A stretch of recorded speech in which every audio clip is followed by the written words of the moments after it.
gentlemen, may I have your attention, please?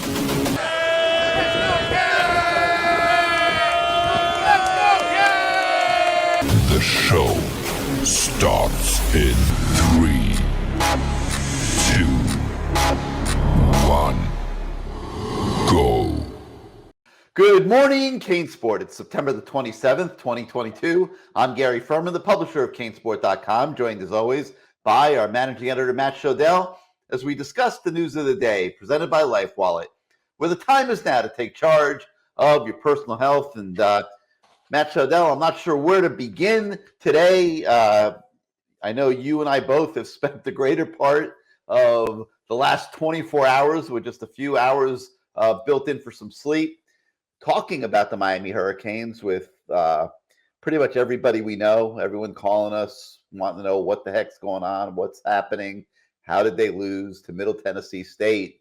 And it's given us, I think, both a lot of time to think about why they lost to Middle Tennessee State. And I've come up with a whole bunch of theories, but I'm going to start with a very simple one. And I'm referring everybody back to our State of the U series over the summer.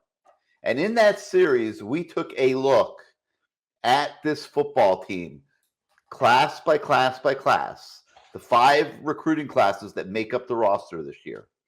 And the conclusion was not rocket science, okay? This program is on self-imposed probation, okay? This is not a top-tier college football roster for starters. And if they didn't get this wave of transfers in to fortify what they had, we would be looking at a 4 or 5 win team this year. I'm totally convinced of it. And it certainly was supported by losing to Middle Tennessee State. So that's for starters right there. Okay. Now that roster certainly can't go into a football game with anybody play half-ass and expect to win, or not have the greatest game plan and expect to win. It was a total organizational collapse. Let's put it for that. I'm not separating anybody out. Everybody shares in the blame of what happened Saturday. But the bottom line is this organization needs to be humming to have any chance at all on Saturday, Matt. Well, first of all, I have to issue a retraction. Most of you think it'll be an apology to Gary Ferman. It is not. I apparently inadvertently mentioned the wrong major program that beat Middle Tennessee to start the year. It was James Madison. They beat Middle Tennessee 44-7. I humbly apologize. It's the first mistake I've ever made. I should point out, since I know there are a lot of fans of James Madison out there, the team's nickname is actually the James Madison Father of the Constitutions. I don't know why that's their not their team nickname. Their team nickname is the Dukes, which is dumb because if they just took off the S, they could probably win a lot of basketball games just by intimidating opponents before they even start. But they didn't. So you know what? I take back my retraction. I don't apologize. I don't care who beat Middle Tennessee, okay? Anonymous YouTube poster who does have a name there, but I forgot what it was. I don't care that it was James Madison. Miami lost to a team that lost. Look, I don't think that James Madison or whoever it was, you claim it was James Madison. I don't know it was for sure. I didn't watch the game, but I don't think they're that good. Okay? So there's my non-apology apology. Now, as for what were you asking me, Gary, to agree with you? Yeah, sure. I agree with you. Fine. I'll agree with you. Everything you said. All right. So, we've been talking about this for a long time in the last, really 48 hours, whatever. And, everybody wants to talk about it. And obviously the quarterback situation is at the top of everybody's list. I mean, it's the sexiest position on the team. That's what everybody wants to talk about. They want to debate Tyler Van Dyke versus Jake Garcia. The angry Canes fan wants to just totally forget about Tyler Van Dyke and move on right now to Jake and let Tyler Van Dyke fall by the wayside where he may. And Matt, I don't understand that at all. Okay. Tyler Van Dyke's the best player on this football team right now. Okay. He may not be playing like it, no argument, but he is the best player on this team right now. Based on what? Based on the assessment of anybody that would look at this team at the based talent. on his NFL, because you're all about NFL draft status. Is that what they're the ones that study every second of tape? I mean, all right, let me reverse this. Who is a better football player on the Miami Hurricanes this year than Tyler Van Dyke? Well, in the most recent game, I would say Jake Garcia and probably 15 other players, if not Jake more. Garcia, based on a quarter and a half of play against Middle Tennessee State, and I'm a Jake Garcia fan, okay? But based on a quarter and a half of play against Middle Tennessee State, going, I think it was 9 of 18, and leading. What's your definition of best player? Is it somebody who in the last 2 games has not been able to lead the team to a win? Is it somebody in the last 2 games who can't throw to open receivers on target? Is it somebody the last 2 games that looks disinterested in playing? Is it someone in the last 2 games who, when the replacement came in, fans started screaming, Garcia, and the rest of the team seemed to respond really well? Is that the best player you're talking about on the entire roster? If you had to rank the top 10 on the team, who would you put number 1? Based on what criteria? Based on who's the best football player? Based on what I've seen this season, Tyler Van Dyke's not in the top 10 based on what I've seen this season. He's the reason they're 2-2. He's gone to the wrong reads. Look, whether you want to blame Josh Gaddis or not, Josh Gaddis isn't forcing the quarterback to throw into coverage. Josh Gaddis isn't forcing the quarterback to throw the ball 5 yards away from a receiver. Jake Garcia is averaging. YouTube comments are going crazy now. The Matt Shodell fan club is in euphoria. Yeah, you know what? They're going crazy on you because they agree with me. Well, but I'm not. Listen, I'm a Jake Garcia just fan. because Malik Rozier was nice enough to do an interview with me doesn't mean he's right. I mean, his argument is based on what happened in 2018. I could tell talking to Malik, he's still pissed at Mark Richt for letting N'Kosi Perry even get a rep that season, okay? He's right. I don't know what to tell. He's right. He was right. He went 10-0 in 2017. He never should have been benched. Malik Rozier had 8 interceptions in like the first 4 games. N'Kosi Perry is playing at FAU now, Matt. N'Kosi Perry was the only reason Miami even won 7 games that year. You don't even remember what happened that year. It was a colossal mistake by Mark Richt to get away from Malik Rozier, who had done so well the year before. Now, you are in a little bit of a similar situation here. And Mario Cristobal is going to have some tough calls to make. And we don't know yet what he's going to do. If I had to make a bet right now, I would say Tyler Van Dyke starts the North Carolina game. And I would call that the right decision because you got to give him another shot to get this right. Now, if he goes into that game and after 2 weeks of practice, you're not seeing reasonable improvement, now the circumstances change. But I totally disagree. This counts. Okay. You and a lot of people. You could argue the real season for Miami starts now because let's face it, as far as I'm concerned, they weren't winning the national title. They weren't winning 10 or 11 games. They need to do well in the Coastal if they're going to have a chance to have a decent season and impress recruits. Maybe. And you're willing to take a quarter and a half with a young quarterback that has no real experience. Oh, are you referring to Tyler Van Dyke last year as a young quarterback with no experience? I am a Jake Garcia who won the ACC Offensive Rookie of the Year? Is that who you're talking about as a young player with no experience, Gary? Listen, I am a Jake Garcia fan. I love Jake Garcia. Sam Howell couldn't be good as a young quarterback? But that doesn't blind me from understanding that this is a kid that's played a quarter and a half basically of football against Middle Tennessee State and by no means is equipped to go out and win the ACC Coastal. Okay? Now, Tyler Van Dyke, to me, there's so many issues at play. Why is he playing poorly? Is it just totally his fault? Okay, number one. If it's a problem with the scheme, wouldn't Jake Garcia be running the same scheme? How about the fact that this is probably the most challenged group of wide receivers, maybe in college football? I mean, who would you want to go to war with? The receivers that you saw playing for Middle Tennessee State the other day that were running by our defensive backs, or what we're playing with this year? I'm going to point that out. They lost what, 1,700 yards, 1,800 yards of production, all those touchdowns last year that Rambo and Harley scored.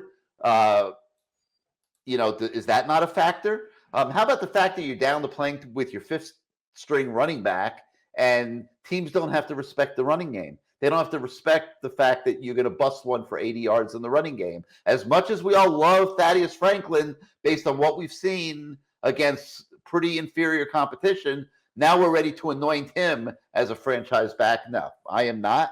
I understand he was the fifth string running back on this team. I think he's been doing a decent job. He runs strong. I applaud him for that. He's not scaring anybody. Nobody's game planning for him. Okay, so now the other thing I'm going to point out is the system. Okay, Rhett Lashley's offense had very few plays. It was not complicated. There were not a lot of reads. Tyler Van Dyke is being asked to do an entirely more complicated and different set of protocols and steps every single play that's called in the game. Okay, and it clearly has been a difficult adjustment for him. None of us are going to argue about that. But that said, is that his fault too?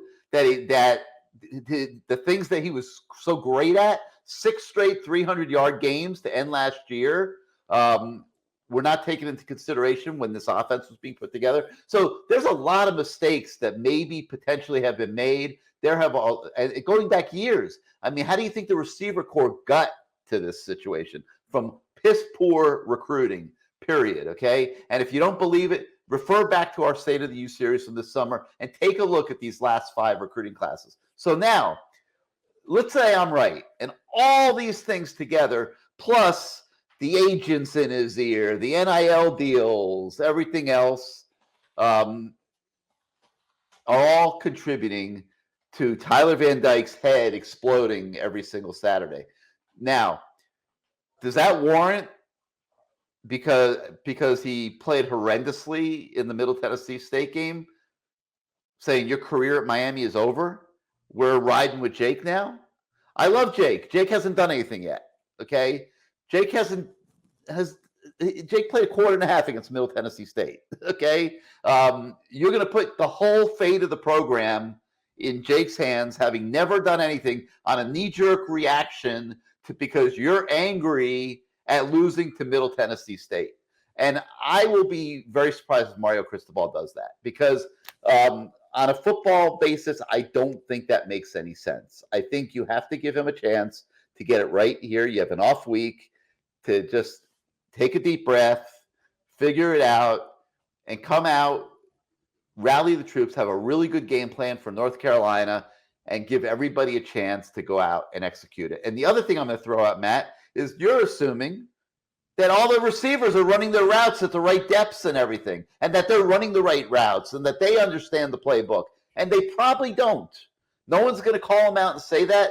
They probably don't. So when Tyler Van Dyke is dropping back to pass, he might not know if a receiver is 7 yards down the field, 12 yards down the field, or 18 yards down the field, because they may not be doing the right thing a lot of the time.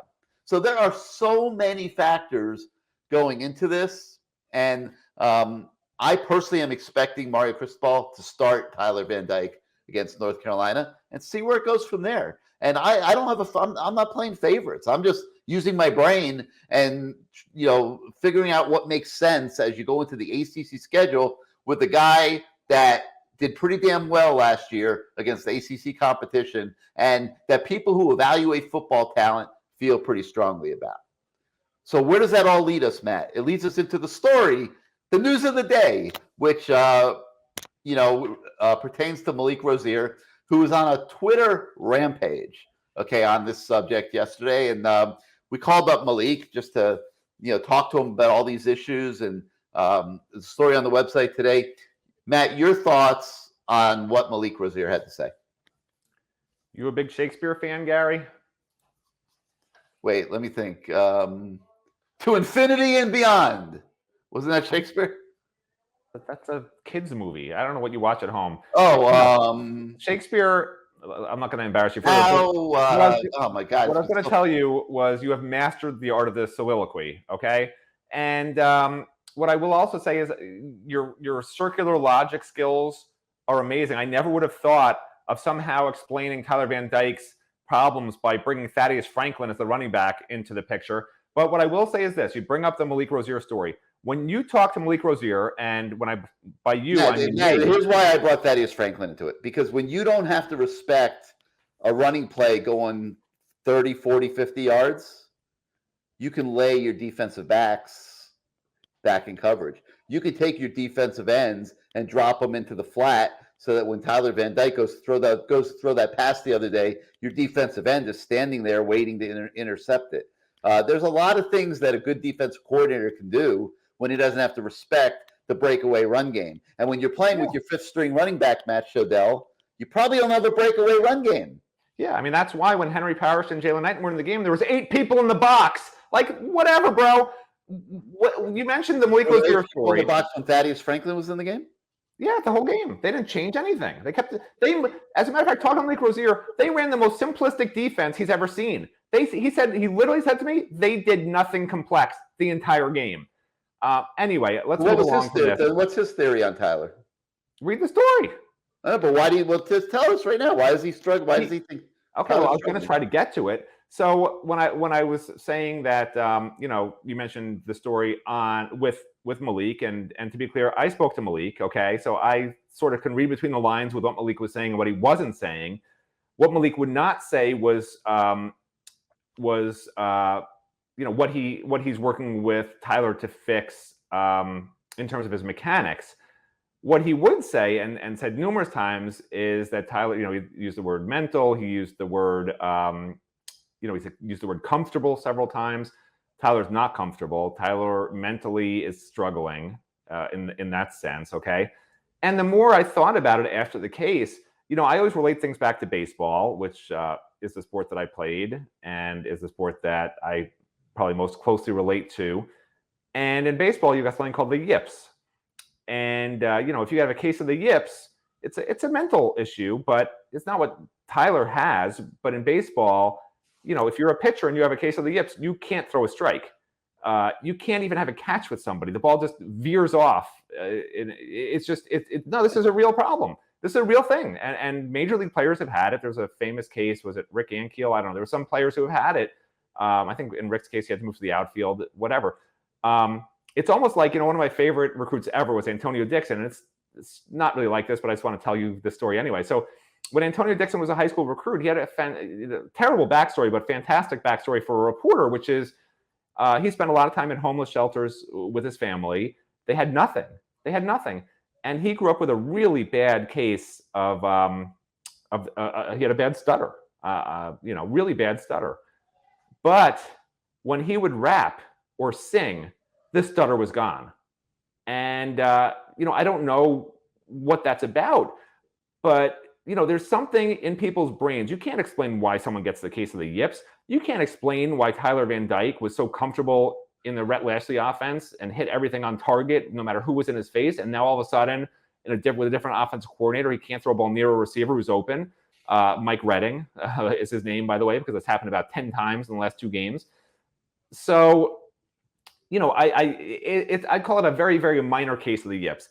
And you don't solve a case of the yips. You don't. It doesn't get fixed easily. And that's why I'm saying, if this is mental, this is not something physical that you just change your footwork. Just focus on getting your arm up here, or pick up your back elbow a little bit. Just study the plays a little more. This is not something Tyler is going to be able to fix based on what Malik said, if it really is mental. If it's mental and not mental with, I don't like the offense. If it's mental with, he's freaking out and he's not comfortable, you don't fix that in a matter of 2 weeks. You cannot afford to lose to North Carolina and go 0-3. You need to have Jake Garcia as your quarterback, period. Like, I'm sorry. And Mario Cristobal needs to figure out if it's mental or not. And if Mario Cristobal and Josh Gaddis realize it's mental, which apparently Malik Rozier already knows, then you go with Jake Garcia, period. Tyler, do you think Tyler Van Dyke, well, you may not be able to answer this, but I've gotten the impression Tyler Van Dyke's a pretty smart guy, right? Very smart guy. Studies film nonstop. There's no reason he would not understand this offense, which is what you seem to be intimating. He works harder than anybody. Well, here's what I'm trying to say, Matt. Of the offense. So if he's really smart and he spends a lot of time watching film and stuff, and like, do you think isn't it reasonable to assume that maybe he does understand the offense? I didn't say he didn't. Okay, now you said he didn't. No, but the point I'm making is what we don't know is what's going on around him. And how good of an understanding that all the other guys on the field have of the offense, and is the offensive line blocking the right guys all the time? I mean, sometimes it looks okay. It looked pretty good against Texas A&M. It looked horrendous last Saturday. Gary, all you have to do. Are the receivers? Do we know if the receivers are running the right routes, Matt? Save yourself the trouble. Look at the posture in the game. Just watch the tape again. Look at Tyler Van Dyke. He looks like totally rattled. And look at Jake Garcia's posture. They have the same problems. They're trying to run the same offense. They have the same receivers running the same problem routes, as you say it. They don't magically run the routes better for Jake. They don't magically catch the ball for Jake, even though he throws a more catchable ball. Totally agree. You can just tell by the way they look. Just looking in their eyes through the helmet on the replays, if you want. Right. You can tell I get it. One of them is mentally ready, and one of them is not. I get it. And you and a lot of people are willing to end Tyler Van Dyke's football career at the University of Miami over what you've seen the last couple games here. What do you mean end it? Why are you ending everything? He could be. What do you think is going to happen? Jake's one play. Are you going to be jerking him back and forth? That's one thing I agreed with Malik Rozier on in that story. If you get to the point where you make the move to Jake, you got to stick with Jake. You can't be jerking just like the other way around. If Jake gets hurt, Tyler's one play away from getting I understand, but I'm talking about it. I'm not talking about an injury. I'm talking about you can't be jerking these guys in and out the whole year. Listen. From what I saw the last half of last game, you're not going to win many games. When I saw the last half of last game, I personally think that if they had put Jake Garcia in the second quarter, I think Miami wins that game. I personally think, and this is my opinion, I personally think they have. Wait a minute, time out. Okay, I'm going to interrupt you. So if they put Jake Garcia in the second quarter, those bombs that they're completing over our cornerbacks don't happen? Of course they do. Right. So how many? Wait a minute. They're going to need to score. They're going to need to score. Guess what? They're going to need to score 35 or more points against North Carolina. Have you watched what North Carolina has been doing to people? Okay, and if that quarterback at North Carolina, Notre Dame controlled them pretty good the other day. They scored 28 points. I mean, they can still move the ball, and Notre Dame's got a really good defense. But what I'm trying to say, how many points did Jake Garcia lead Miami to on Saturday? 7, but it should have been 21. They got stopped twice, where they could. Well, it should have been 13. They would have kicked in a normal situation. They kicked 2 field goals. He had 4 drives. They should have scored 3 times. That's not bad. Okay, but they would have had to do double that to have a chance to win the game. I mean, I don't understand what you're saying. And at the 6:37, you're saying the 4 extra series, 6:37 mark of the second quarter, they pulled within 2 touchdowns. Wait, at the 1:20 mark of the second quarter, with Tyler Van Dyke still in the game, Miami scored a touchdown. Yeah, okay, fantastic. So like, I don't get what you're saying, man. Like, you're saying that if Jake Garcia had been the quarterback instead of Tyler Van Dyke on that scoring drive in the second quarter, that Miami would have won the game. That's ridiculous. I'm sorry, it's ridiculous. I disagree. When I called you, no, it's ridiculous. Okay, totally ridiculous. And I am going to the pink flamingos now because that's how ridiculous it is. I don't know what that means. There's something to be said. That was a pink flamingo comment. There's something to be said for teams in the tank. Do you remember when they brought Jake Garcia in? What actually happened, Gary? They scored a touchdown. What happened the next drive? 2 sacks in 3 plays. The defense fed off the offense. What you're not seeming to grasp. How long, Matt? It lasted for 1 series because then the offense came on. Because it's a mentally fragile team, and the offense came back on and didn't convert at the goal line, and now the defense is back in its shell. Okay, listen. But my point is, I'm totally with you. It was great drama. Okay, it was great theater. Okay, it was fun as hell. We were having the greatest time. We're all high-fiving. It was all great. You're assuming Jake Garcia comes in, he lights it up for a series. The defense comes on the field, makes 2 sacks. The Hard Rock, the 25,000 people that were really there are euphoric, and it was great theater for a few minutes. But like, you got 9 games to play, man. You got to go try to win the Coastal. You are so scared of a quarterback controversy. It's embarrassing. I don't care. I want to win games, and let guys play who can win games. What is the culture on a guy that was one of the best quarterbacks in the country last year? What's the culture? A couple of bad outings early in the season. I'm just not. When he doesn't have a guy, they have nothing. They have no talent. What are you not seeing? They're playing with their 5th string running back. They're playing with an offensive line that sometimes is okay, but last Saturday could not move. Middle Tennessee State, 1 yard, Matt. They couldn't gain 1 yard against Middle Tennessee State. You're playing with a B and C list receiving core. Your tight ends, Will Mallory had the worst game of his life last Saturday. Arroyo makes a great catch every now and then, but if he goes to block somebody, he gets blown up at the line of scrimmage. This is what Tyler Van Dyke is playing with right now. And oh my God, he looks like crap out there, and he is rattled. He lost the only receiver on the roster that he could count on to injury before they could, play a meaningful opponent. I mean, that was the one guy that he could count on. And we watched all these practices. Did Tyler Van Dyke look like crap when we were watching him in practice, when he had that one receiver that he could count on, maybe 1.5 if you count Keyshawn Smith, who, is doing okay? No, he didn't look like this. I mean, he's rattled, but he has reason to be rattled.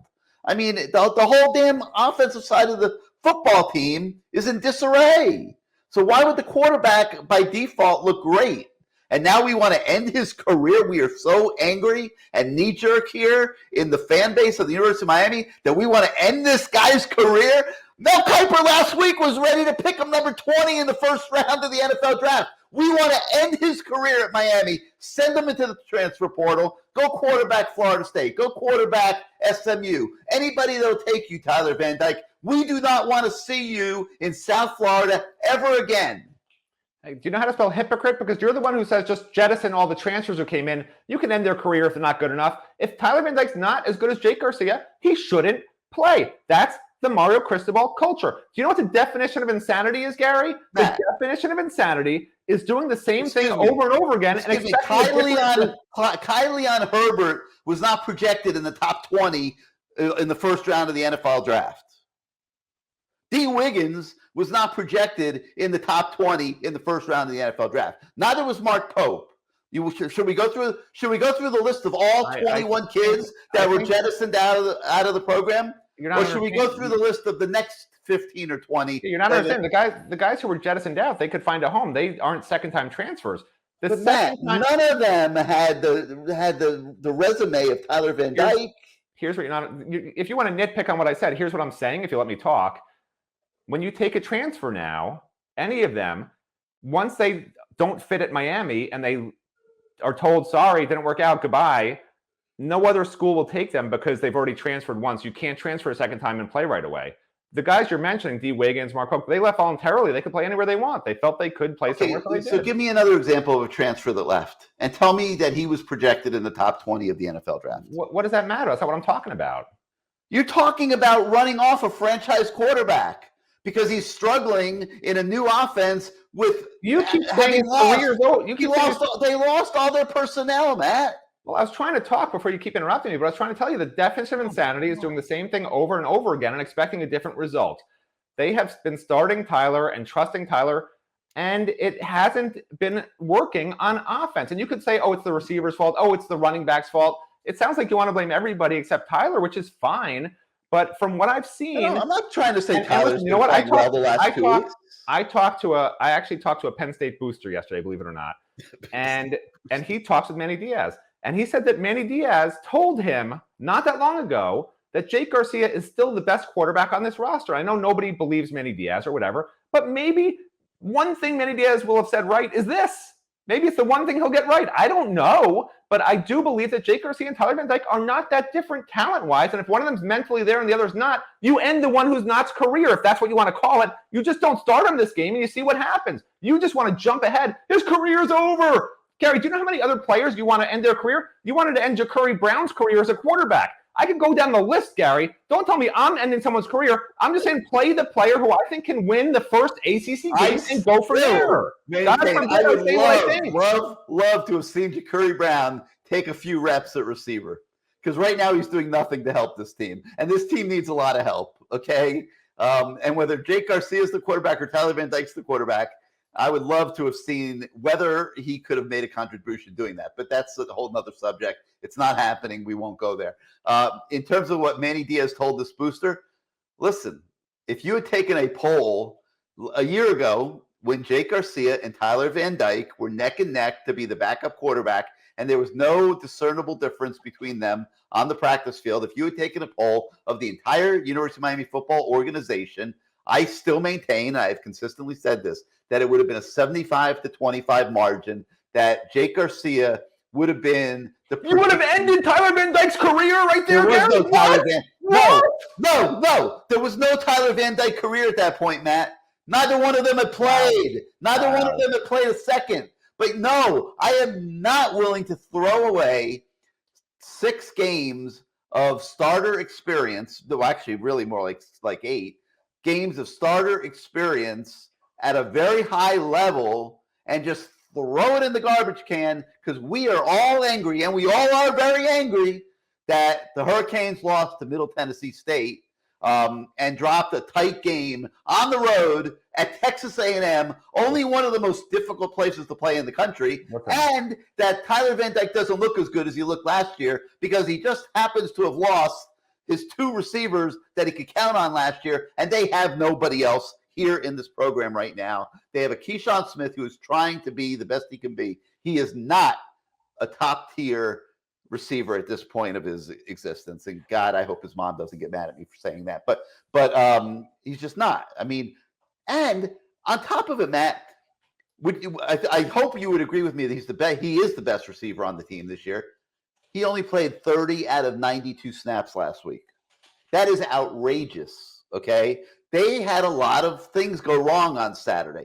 Tyler Van Dyke is being asked to overcome all of this, and he is buckling under the pressure of it all. No argument. He looks horrendous out there. His body language is terrible. No argument on any of that. Let me make that clear. None. Zero argument.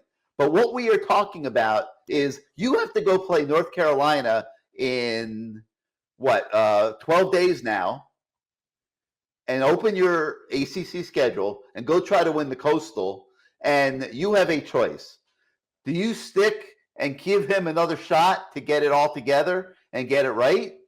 Or do you put him on mothballs off to the side, send him to the transfer portal, because that is where he will go, and cast your lot on a quarterback that we all agree that we love, great kid, great prospect, going to be a very good starting quarterback in college football. Cast your lot there because you saw a couple good throws against Middle Tennessee State, in a game that you were losing by 3 touchdowns. Okay. I'm not there. I mean, I can't get there. Like my football IQ that I may or may not have can't take me to that yet. I think that what will happen, and we'll see. I mean, we don't know what Mario's going to do. I think that Tyler will get the chance to start the North Carolina game, and he will get a chance to get himself right. And, he's going to have to be coached very well, too. They're going to have a good game plan. They're going to have done appropriate reps in practice. They have 2 weeks to get this right, okay? And I think they got to take that 2 weeks and give him a chance to get it right and be Tyler Van Dyke again, okay? To the best that he can with the talent that he's surrounded by, quite frankly. But anyway, so we do have a story, by the way. We're 33 minutes into the show. We do have a story with Malik Rozier, who works with Tyler, like Matt said. Encourage you guys, without question, to check that out. We do have some other stories on the website today, but before we get into those, I think let me take a moment to hear from our friends at LifeWallet. Hey Morgan, what are you going to do? I have to go to practice. Me too. Well, don't forget your Life Wallet. Oh my gosh, I always forget my Life Wallet. You forget everything. I can't go anywhere without my Life Wallet. LifeWallet. Saving time, saving lives. You forget everything, Tyler. You can't remember where you're supposed to throw the football. You need your life wallet. That's what he has to do. Bring his life wallet to Hard Rock Stadium a week from Saturday.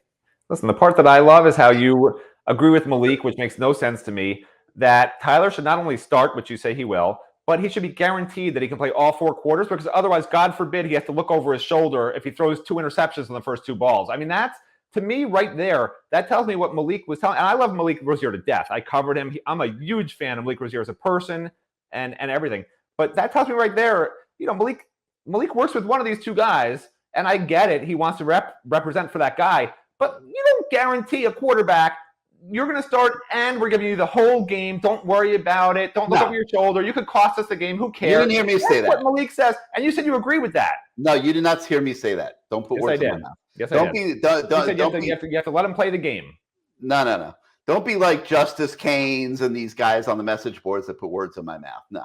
Okay, so you would put Tyler in. When would you pull him? Because you wouldn't pull him in the second quarter. I would hope I don't have to pull him. I would hope when would you pull him in the third quarter? Because no, you don't lose early. I would hope I don't have to pull him because we had a good 2 weeks of practice when we got. So let's say Tyler starts 2 for 8 with an interception. It's the second quarter, 0-0 game, 5 minutes left in the half. Do you pull him for your next series? No, you don't. I already know the answer. You don't, Gary. I'm not going to say that at all. No, I'm not saying that at all. I'm not saying that the leash should be endless. I'm saying you have 2 weeks of practice here to get him right. If he gets it right, so do you pull him or not right there? If he gets it, I think you can't predict that because it's all the circumstance. The circumstances that dictate all that. But your job is to answer what I just said. Here's what I'm saying. You have 2 weeks. Drop passes, 2 for 8. No, that's not what I'm talking about. I'm not talking about hypotheticals. I'm saying that there's 2 weeks of practice here, Matt, to get it right. If he gets it right in practice, which hopefully he's being coached well enough to do, we know he has the arm talent and all that. So hopefully he's getting it right in practice. The coaches get their act together. Maybe they have to pare down the offense a little bit and make sure everybody's on the same page. Whatever they got to do. Let's make this easy. Do we get any negative repercussions for thumbs down on the show? I'm just curious. Does it matter if we get thumbs down? Thumbs down. Oh, there's no doubt. No. I'm asking you a question because I'm going to say something that'll get us a lot of thumbs downs and a lot of thumbs ups. Do you care if we have thumbs downs? I'm asking you before I say this. I mean, all right, guys, listen. We're going to let Matt say what he wants to say. Please, because I don't know if it affects us or doesn't. Well, you may not like this. I don't want YouTube to put it lower our status. I was gonna merely suggest that if people agree in general, but let me beg first, please. No matter what he says, because I'm sure it's going to be way out there. Please do not hit the thumbs down buttons. Okay, no, it's not out there. It's a way to do a poll. And the way I was going to do the poll is if people agree with me in general about the quarterback situation, give a thumbs up. No. You want to be the thumbs up? You can be the thumbs up. They can comment. We can have 1,000 comments. No thumbs downs.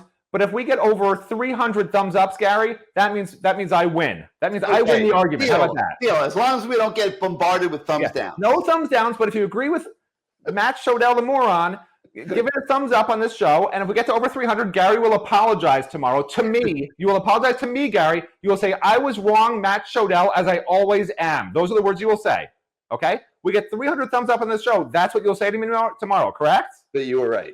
No, you will say, I apologize humbly to you, Matt Shodell. You were right as always. Let's go with that. Okay, and what am I apologizing for? For being wrong about the quarterback situation. Well, there's no right or wrong. I mean, Mario Cristobal is going to make the decision. I just think he's going to go with Tyler to start the game. And I don't think you have a preconceived leash. Oh, geez, if he throws 3 incompletions. So you're not, so the deal or no deal, you're saying no deal. You're not taking the deal. You don't want to do it. Dude, I'll take whatever. I don't care about the deal. So 300 thumbs ups that agree with Matt Shodell, the moron. Okay, I'll apologize. I'm sorry, Matt. The popular vote goes your way. You don't have to apologize now. We haven't got 300 thumbs ups. But I will. Yeah, if you get the 300 thumbs up, and I'll apologize. Okay, and guess what? If we get under 300, then I will humbly apologize to your wife for making you watch The Bachelor. The Bachelor? Yeah. It's actually not a terrible show. The people that created that are really actually pretty brilliant, quite frankly. But, all right, so listen. We'll see what happens, okay? What I think is going to happen is they will work the next 2 weeks in practice and try to get it right. Okay.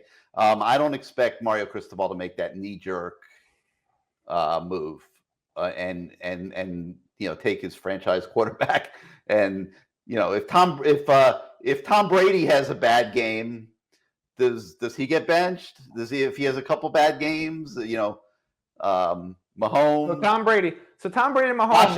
Josh Allen. Tyler Van Dyke. Got it. Just mentally making it. How about this one, Matt? Okay, let me give you one that'll hit close to home, and then I'm going to move away from the quarterback. How about Tua, Matt, who everybody wanted to run out of South Florida the last 2 years? Tua stinks. Tua was a bad draft pick. Justin Herbert should have been the pick. Blah, blah, blah, blah, blah. Now, I never said that. And guess what happened? What happened, Matt? They got Jalen Waddle to play at receiver. They got Tyreek to play at the other receiver. They had Jalen Waddle last year. Huh? They had Jalen Waddle last year.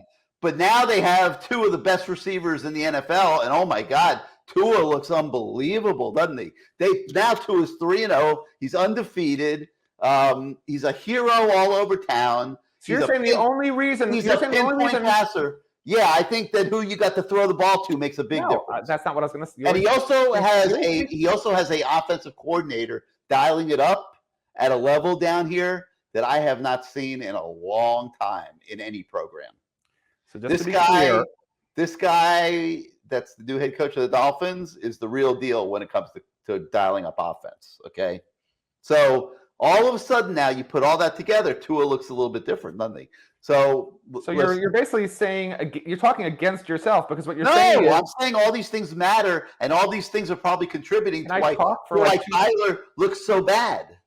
Can I talk for 2 seconds? Because what I heard is you saying that the only reason Tyler was good last year was because he had Mike Harley and Charleston Rambo, and he's actually not that good. That's what I just heard. Maybe I'm wrong. What else? He also has Morgan, and I guarantee you he's not watching as much film this year as he watched last year because he's got Morgan. You got problems. You got a lot of problems.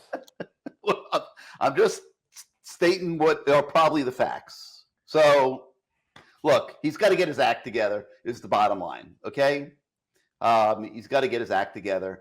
No, they're not going to stick with him forever, okay? He's got to get his act together. They got an open week, 2 weeks of practice. Let's see what happens. I expect Mario to stick with him.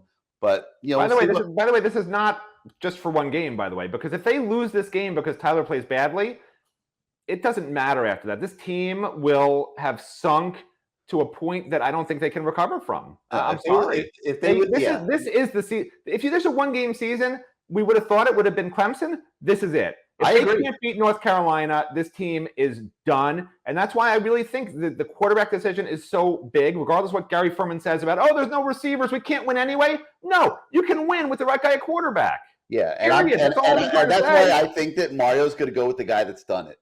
It is big, and I agree the guy that's done it the last 2 games, right? That's who he's going to go with. I agree with you 100% on what you just said, and that is even more reason why you go with the guy that's done it, and it's your job as coaches to get him right.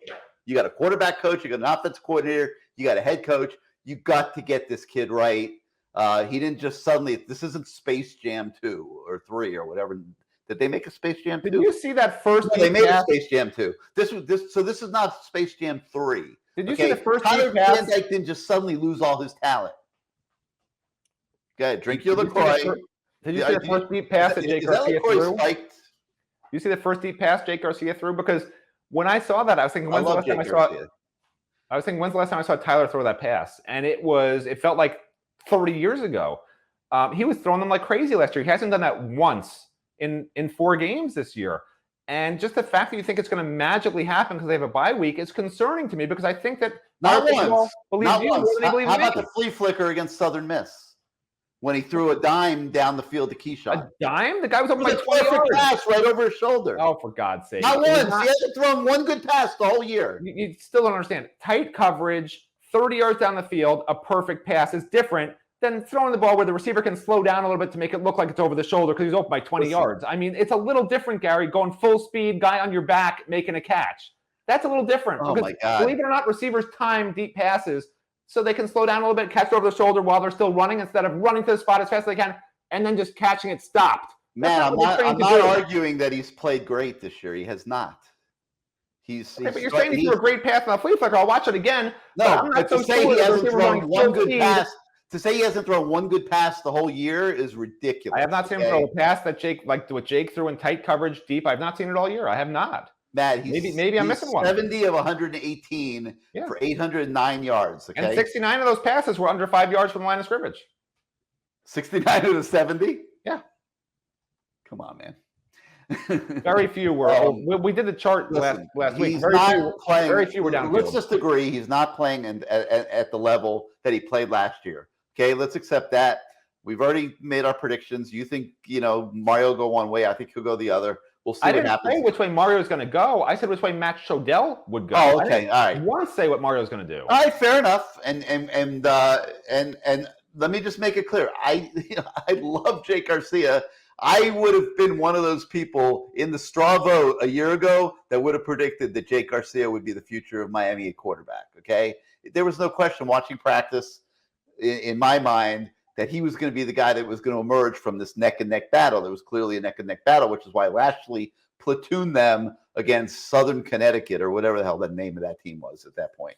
But a lot has changed since then, and I can't dismiss the 8 games of experience as a starting quarterback that Tyler Van Dyke got last year and looked pretty damn good and almost saved Manny Diaz's job along the way. So, we'll see what happens. All right, let's move on to other subjects. We have our weekly blog with Tyreek Stevenson, which is a great thing this week because there is a media blackout at and no interviews of any coaches or players are being conducted. And so, we've got our NIL blog with Tyreek Stevenson, and it's really, really interesting and really, really good. And Tyreek says a lot of good stuff. So I encourage you guys to take a look at that. We have our Miami Hurricanes in the NFL Week 3 highlights. That's always interesting to see how the Pro Canes look. All right, Matt, now let's shift gears to recruiting. And big announcement coming today, at least scheduled to come today, from Tyler Williams, the receiver from Lakeland. Miami has gone all in on getting this guy. I'm just not sure it's going to be enough. Georgia has been there the whole way. Everyone thinks he's going to Georgia. I know Miami has done a great job recruiting him. I know that he knows that if he comes to Miami, he would be in a good NIL place and all that. At the end of the day, I expect the lure of the Georgia Bulldogs, defending national champions, #1 in the polls again this year. I'm expecting that to win out with Tyler Williams. Your thoughts? I mean, yeah, he's not. I don't think he's coming to Miami. So when guys aren't coming to Miami, I'm not going to waste my time talking about them. Well, it's still a significant announcement today. It's still the news of the day. I'm not going to be tuning in. You can let me know what happens. I look forward to it. All right. Then let's shift gears beyond that, since that's a foregone conclusion, which it probably is. And let's talk about a Miami Hurricanes commitment that was in the stands Saturday and didn't let what he saw disappoint him at all. And that's Frankie Tinalau from LaSalle, the offensive lineman. Matt, the funniest thing about Frankie, and I don't know if you saw this or not, but right around the time in the third quarter that about 5 minutes before Mario makes the change, Frankie sends out a tweet saying something like #Where's Garcia? Okay, so this is a recruit sitting in the stands, a commitment, calling for the quarterback change, getting telepathy from Matt Shodell, and tweeting out that he thinks that Jake Garcia should go in the game. So the funniest thing is that after the game, that tweet was gone, Matt. It had been deleted. So who do you think maybe, would you guess that maybe a Miami staffer saw it and called him up and said, Frankie, please delete that? But I thought it was pretty funny. But anyway, the point of the story is that he's not particularly rattled by anything and still seems pretty solid in his commitment. Yeah, I mean, this whole class, I think, is pretty solid. I'm really not that concerned. I'm more concerned about getting the kids that aren't committed right now. There aren't many cracks in the commitment list, and there shouldn't be, because these Miami coaches just stay on these kids constantly. It's refreshing to see Whereas in the past, there have been commits they hear maybe once a week if they're lucky. Now it's every day. Hey, what's up? How you doing? When's a good time to chat with you? Blah, blah, blah, blah, blah. And Hurricane coaches took the opportunity Monday to hit the road recruiting. There were several of them out traveling as far away as Oklahoma and Texas, upstate. So they took Monday as a recruiting day. They will be back at practice Tuesday, Wednesday. Some coaches will probably go out Thursday night recruiting. They'll all be out again on Friday recruiting and taking advantage of this open week. All right. Speaking of doubling down on their commitments, we have a story with Malik Bryant talking about just that, how he remains all in on the Hurricanes. And to satisfy Matt Shodell, we also have a story on one of those kids that is not yet committed, and that is Damari Brown. And he says he wants to see a chip on some shoulders moving forward. He understands it's not an overnight process for Mario Cristobal. He does want to see some improvement on the football field here in the coming weeks before he makes his pledge to be a Miami Hurricane. And before the debacle of Saturday, I think he was pretty close to getting ready to pull the trigger. Now maybe not quite so fast, but if Miami comes back strong against North Carolina next Saturday in a 4:00 game, Tyler Van Dyke gets his act together, comes out, throws 4 touchdown passes. The Canes win going away. They're 1-0 in the Coastal. They're back in action, baby. I think Damari Brown, maybe, just maybe, would be a lot closer to being the next commitment in this recruiting class. Any closing thoughts, Matt Shodell? Look, it's been 50 minutes of pure hell, and I just want to go have my cafe. We apologize if any of you guys are late to work watching this nonsense. But listen, these are interesting times. Listen, and I enjoy what our collective lives have been like for the last 48 hours. I did enjoy the 5 minutes you let me speak, so I do appreciate that. Well, you got me. I admit you got me riled up today. But yeah, no, our phones are ringing nonstop, and we are doing this with everybody. We are debating and dissecting and thinking about all the different options and alternatives and everything. Listen, you don't lose to Middle Tennessee State every year. So this has been a big event and a big talking point for a lot of people out there. So, and I'm sure that this will continue on our YouTube comments and on our message boards. But we thank you guys so much for joining us once again this morning. Hope we aren't making you late for work. Like I said, for Matt Shodell, I'm Gary Ferman. Have a great day, and we'll see you tomorrow, everybody.